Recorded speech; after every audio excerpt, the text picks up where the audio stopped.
Hi all, ಎಲ್ಲರಿಗೂ ನಮಸ್ಕಾರ. Welcome to my YouTube channel. So ಇವತ್ತಿನ ವಿಡಿಯೋದಲ್ಲಿ ನಾನು ಅಡುಗೆ ವಿಡಿಯೋನ ಮಾಡ್ತಾ ಇದ್ದೀನಿ. ಇವತ್ತಿನ ಸ್ಪೆಷಲ್ ಏನಪ್ಪ ಅಂತಂದರೆ ಮೊಟ್ಟೆ ಬಿರಿಯಾನಿ. ಬೇಗ ಸಾಂಬಾರು ಮತ್ತು ರೈಸ್ ಎಲ್ಲ ಜಂಜಾಟದಲ್ಲಿ ಮಾಡೋದಿಷ್ಟ ಇಲ್ಲ ಅಂದಾಗ ಈ ಒಂದು ಈಸಿಯಾಗಿ ಕ್ವಿಕ್ಕಾಗಿ ಮೊಟ್ಟೆ ಬಿರಿಯಾನಿಯನ್ನು ನಾವು ಮಾಡ್ಕೋಬೋದು. ಸೊ ಈ ಮೊಟ್ಟೆ ಬಿರಿಯಾನಿಯನ್ನು ಸಿಂಪಲ್ಲಾಗಿ ಯಾವುದೇ ರೀತಿ ಹೆಚ್ಚು ಐಟಮ್ಸ್ ಇದ್ದಿರ ಕಡಿಮೆ ಐಟಮ್ಸಲ್ಲಿ ಹೇಗೆ ಮಾಡೋದು ಅನ್ನೋದನ್ನು ಇವತ್ತು ನಾವು ಈ ವಿಡಿಯೋದಲ್ಲಿ ತಿಳಿತಾ ಹೋಗೋಣ. ಮೊದಲು ನೀವು ಯಾವುದ್ರಲ್ಲಿ ಅಡುಗೆ ಮಾಡ್ತೀರಾ ಅಂದರೆ ಯಾವುದ್ರಲ್ಲಿ ಬಿರಿಯಾನಿ ಮಾಡ್ತೀರಾ ಅದೇ ಒಂದು ಕಡಾಯಿನ ಇಟ್ಕೊಳ್ರಿ ಅಥವಾ ಕುಕ್ಕರ್ ಇಟ್ಕೊಳ್ಳಿ, ಪಾತ್ರೆ ಇಟ್ಕೊಳ್ಳಿ, ಯಾವುದಾದ್ರೂ ಇಟ್ಕೊಳ್ಳಿ. ಸೊ ಅದಕ್ಕೆ ಸ್ವಲ್ಪ ಧನಿಯಾ ಪುಡಿ, ಸ್ವಲ್ಪ ಗರಂ ಮಸಾಲ, ಸ್ವಲ್ಪ ಖಾರದ ಪುಡಿ, ಹಾಗೆ ಸ್ವಲ್ಪ ಅರಿಶಿಣವನ್ನು ಹಾಕಿ ಸ್ವಲ್ಪ ಚಿಟಪಟ ಅಂತ ಸೌಂಡ್ ಬರೋ ತನಕ ಬಿಟ್ಬಿಡಿ. ಸೊ ಅದಾದ ನಂತರದಲ್ಲಿ ಅದನ್ನು ಸ್ವಲ್ಪ ಮಿಕ್ಸ್ ಮಾಡಿಬಿಟ್ಟು ಏನು ಮಾಡಿ, ಈ ಬೇಯಿಸಿಟ್ಕೊಂಡಿರುವಂತಹ ಮೊಟ್ಟೆನ ಅದರೊಳಗೆ ಹಾಕಿ, ಯಾವಾಗಲೂ ಮೊಟ್ಟೆನ ಬೇಯಿಸಿ ಆದಮೇಲೆ ಅದಕ್ಕೆ ಚುಚ್ಚಬೇಕು. ಅದು ಒಳಗಡೆ ಎಲ್ಲ ಖಾರ ಎಲ್ಲ ಮಸಾಲೆ ಎಲ್ಲ ಹೋಗಬೇಕಲ್ವ. ಸೊ ಹಾಗಾಗಿ ಅದಕ್ಕೆ ಯಾವಾಗಲೂ ಚುಚ್ಚಿರಬೇಕು. ಸೊ ಇದರಲ್ಲಿ ಸ್ವಲ್ಪ ನೀವು ಫ್ರೈ ಮಾಡಿಕೊಂಡ್ರೆ ತಿನ್ನುವಾಗ ತುಂಬ ಟೇಸ್ಟಿಯಾಗಿ ಬರುತ್ತೆ. ಸೊ ಫಸ್ಟು ಮೊಟ್ಟೆಯನ್ನು ಫ್ರೈ ಮಾಡ್ಕೊಬಿಡಿ ನಾವು ಹಾಕಿರೋ ಎಣ್ಣೆಯಲ್ಲಿ. ಯಾಕಪ್ಪ ನಾವು ಬಿರಿಯಾನಿ ಮಾಡುವಂತಹ ಕುಕ್ಕರಲ್ಲೇ ಇದನ್ನು ಮಾಡ್ಕೋಬೇಕು ಅಂತ ಅಂದರೆ, ಸೊ ಇವಾಗ ಎಣ್ಣೆ ಮಿಕ್ಕುತ್ತಲ್ವ, ಅದನ್ನು ವೇಸ್ಟ್ ಮಾಡುವಂತಹ ನೆಸೆಸಿಟಿ ಇರಲ್ಲ. ಸೊ ಹಾಗಾಗಿ ಅದೇ ಎಣ್ಣೆಯಲ್ಲಿ ಇವಾಗ ಕಂಟಿನ್ಯೂ ಆಗಿ ನಾವು ಬಿರಿಯಾನಿ ಮಾಡ್ಬೋದು. ಬಿರಿಯಾನಿ ಮಾಡಲಿಕ್ಕೆ ಫಸ್ಟು ನಾವು ಒಂದು 3 ಈರುಳ್ಳಿಯನ್ನು ಹಾಕಬೇಕಾಗುತ್ತೆ. ಸೊ ಈರುಳ್ಳಿ ಎಷ್ಟಾದರೂ ಹಾಕ್ಬೋದು, ನೀವು ಜಾಸ್ತಿ ತಿನ್ನೋರಿದ್ರೆ ಜಾಸ್ತಿ ಹಾಕ್ಬೋದು. ಮೆಣಸಿನ್ಕಾಯಿ 1-2 ಹಾಕಿ ಅದಾದಮೇಲೆ ಇದನ್ನು ಎರಡನ್ನು ಕೂಡ ಫ್ರೈ ಮಾಡ್ತಾ ಹೋಗಿ ಚೆನ್ನಾಗಿ. ಸ್ವಲ್ಪ ಒಂದು ಅರ್ಧ ಭಾಗದಷ್ಟು ಬೇಯೋಷ್ಟು ಫ್ರೈ ಮಾಡ್ತಾ ಹೋಗಿ. ಮತ್ತು ಇದಕ್ಕೆ ಶುಂಠಿ ಮತ್ತು ಬೆಳ್ಳುಳ್ಳಿ ಪೇಸ್ಟನ್ನು ಕೂಡ ಆ್ಯಡ್ ಮಾಡಬೇಕು. ಇದನ್ನು ಜಜ್ಜಿ ಆದರೂ ಮಾಡ್ಕೊಳ್ಳಿ ಅಥವಾ ಅಂಗಡಿಯಿಂದ ತಂದಿರೋದಾದರೂ ಹಾಕ್ಕೊಳ್ಳಿ.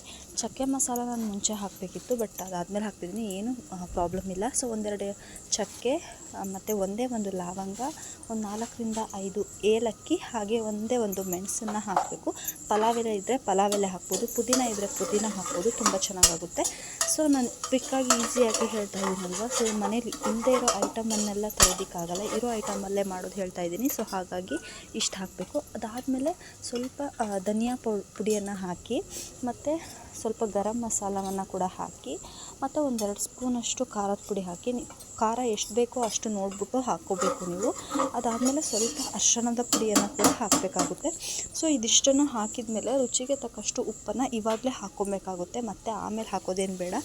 ಸೊ ಒಂದು 3-4 ಟೊಮೆಟೊವನ್ನು ಹಾಕಬೇಕು. ಟೊಮೆಟೊ ಜಾಸ್ತಿ ಇದ್ದರೆ ಹುಳಿಯಾಗಿ ಚೆನ್ನಾಗಿ ಬರುತ್ತೆ. ಸೊ ಹಾಗಾಗಿ 3-4 ಟೊಮೆಟೊವನ್ನು ಹಾಕಬೇಕಾಗುತ್ತೆ. ಮತ್ತು ಇದಕ್ಕೆ ಒಂದು ಸ್ವಲ್ಪ ನಾವು ಮೊಸರನ್ನ ಹಾಕಬೇಕು. ಮೊಸರನ್ನ ಹಾಕಿದಾಗ ತುಂಬ ಚೆನ್ನಾಗಿ ಟೇಸ್ಟ್ ಬರುತ್ತೆ ಬಿರಿಯಾನಿದು. ಸೊ ಹಾಗಾಗಿ ಮೊಸರನ್ನ ಹಾಕ್ಬಿಟ್ಟು ಸ್ವಲ್ಪ ಹೊತ್ತು ಇದನ್ನು ಕುದಿಯೋದಕ್ಕೆ ಬಿಟ್ಬಿಡಿ. ಸೊ ಇದು ಸ್ವಲ್ಪ ಹೊತ್ತು ಆದಮೇಲೆ ಏನು ಮೊಟ್ಟೆಯನ್ನು ತಕ್ಕೊಂಡಿದ್ರಲ್ವ ಫ್ರೈ ಮಾಡಿಬಿಟ್ಟು, ಆ ಮೊಟ್ಟೆಯನ್ನು ಈ ಒಂದು ಮಸಾಲೆಗೆ ಆ್ಯಡ್ ಮಾಡಿಬಿಟ್ಟು ಆ ಮಸಾಲೆ ಎಲ್ಲ ಅದಕ್ಕೆ ಹಿಡಿಯೋ ಥರ ಸ್ವಲ್ಪ ಲೈಟಾಗಿ ತಿರುಗಿಸ್ಬೇಕು. ಜೋರಾಗಿ ತಿರುಗಿಸಿದ್ರೆ ಮೊಟ್ಟೆ ಎಲ್ಲ ಒಡೆದೋಗುತ್ತೆ. ಸೊ ಹಾಗಾಗಿ ಲೈಟಾಗಿ ತಿರುಗಿಸಿ, ಅದಾದಮೇಲೆ ಒಂದು 10 ನಿಮಿಷದ ಮುಂಚೆ ಅಕ್ಕಿಯನ್ನು ನೆನೆಸಿಟ್ಕೊಂಡು ಆ ಅಕ್ಕಿಯನ್ನು ಇದಕ್ಕೆ ಹಾಕಬೇಕಾಗುತ್ತೆ. ಸೊ ಅಕ್ಕಿಯನ್ನು ಮುಂಚೆ ನೆನೆಸಿಟ್ಕೊಳ್ಳೋದ್ರಿಂದ ಬೇಗ ಆಗುತ್ತೆ. ಕುಕ್ಕರಲ್ಲಿ ಮಾಡೋದಲ್ವ, ಸೊ ಆವಾಗಲೇ ತೊಳೆದು ಕೂಡ ಹಾಕ್ಬೋದು, ಅಥವಾ ಪಾತ್ರೆಯಲ್ಲಿ ಮಾಡೋದಾದರೆ ಒಂದು 10 ನಿಮಿಷ ಅಂತೂ ನೆನೆಯಕ್ಕಿಟ್ಬಿಟ್ಟು ಅದಾದಮೇಲೆ ಹಾಕಬೇಕಾಗುತ್ತೆ. ಕುಕ್ಕರಲ್ಲಿ ಹಾಕ್ತಾನೆ ತೊಳ್ಕೊಂಬಿಟ್ಟು ಹಾಕ್ಬೋದು. ಸೊ ಇದನ್ನು ಕೂಡ ಲೈಟಾಗಿ ಅನ್ನಕ್ಕೆ ಮಸಾಲೆ ಬರೋ ಥರ ಲೈಟಾಗಿಯೇ ಮಿಕ್ಸ್ ಮಾಡಿ. ಸೊ ನಾನು ಇದರಲ್ಲೇ 1.5 ಲೋಟ ಅಕ್ಕಿಯನ್ನು ಹಾಕಿದ್ದು, ರೈಸನ್ನು ನಾನು ಹಾಕಿದ್ದು 1.5 ಲೋಟ. ಸೊ ಹಾಗಾಗಿ ನಾನು 3 ಲೋಟ ನೀರನ್ನು ಹಾಕಿಬಿಟ್ಟು ಕುಕ್ಕರನ್ನು ಕ್ಲೋಸ್ ಮಾಡ್ತಾಯಿದ್ದೀನಿ. ಕುಕ್ಕರನ್ನು ಕ್ಲೋಸ್ ಮಾಡಿ 2 ವಿಷಲ್ ಹಾಕಬೇಕು. 2 ವಿಷಲ್ ಆದಮೇಲೆ ಇದನ್ನು ಓಪನ್ ಮಾಡಿಬಿಟ್ಟು, ಸೊ ಚೆನ್ನಾಗಿ ಕೆಳಗಡೆ ಮಸಾಲೆ ಹೋಗಿರುತ್ತೆ, ಇಲ್ಲ ಮೇಲ್ಗಡೆ ಬಂದಿರುತ್ತೆ ಮಸಾಲೆ. ಸೊ ಚೆನ್ನಾಗಿ ಇದನ್ನು ಮಿಕ್ಸ್ ಮಾಡಬೇಕಾಗುತ್ತೆ. ಕೆಳಗಿಂದ ಮೇಲೆ, ಮೇಲಿಂದ ಕೆಳಗೆ ಮಿಕ್ಸ್ ಮಾಡಿದಾಗ ಮಸಾಲೆ ಎಲ್ಲ ಕಡೆನೂ ಬರುತ್ತೆ. ಕುಕ್ಕರಲ್ಲಿ ಯಾವಾಗಲೂ ಕೂಡ ಹಾಗೆ ಆಗೋದು. ಸೊ ಇಷ್ಟು ಮಾಡಿದರೆ ಇದರಲ್ಲಿ ಮೇಲ್ಗಡೆ ನಿಮಗೆ ತುಪ್ಪ ಇಷ್ಟ ಇದ್ದರೆ ತುಪ್ಪವನ್ನು ಕೂಡ ಹಾಕ್ಕೊಬೋದು. ಸೊ ನಮಗೆ ತುಪ್ಪ ಅಂದರೆ ಇಷ್ಟ ಇಲ್ಲ, ಸೊ ಹಾಗಾಗಿ ನಾನು ತುಪ್ಪವನ್ನು ಸ್ಕಿಪ್ ಮಾಡಿದ್ದೀನಿ. ಸೊ ತುಪ್ಪ ಹಾಕೊಂಡ್ರೆ ಇಷ್ಟ ಇದ್ದವ್ರು ಹಾಕ್ಕೋಬೋದು. ಸೊ ಇಷ್ಟು ಮಾಡಿದರೆ ನಿಮಗೆ ರುಚಿಯಾದಂತಹ ಮೊಟ್ಟೆ ಬಿರಿಯಾನಿ ರೆಡಿ ಆಗುತ್ತೆ. ಸೊ ಇಷ್ಟ ಆದರೆ ಲೈಕ್ ಮಾಡಿ, ಶೇರ್ ಮಾಡಿ, ಸಬ್ಸ್ಕ್ರೈಬ್ ಮಾಡೋದನ್ನು ಮರಿಬೇಡಿ.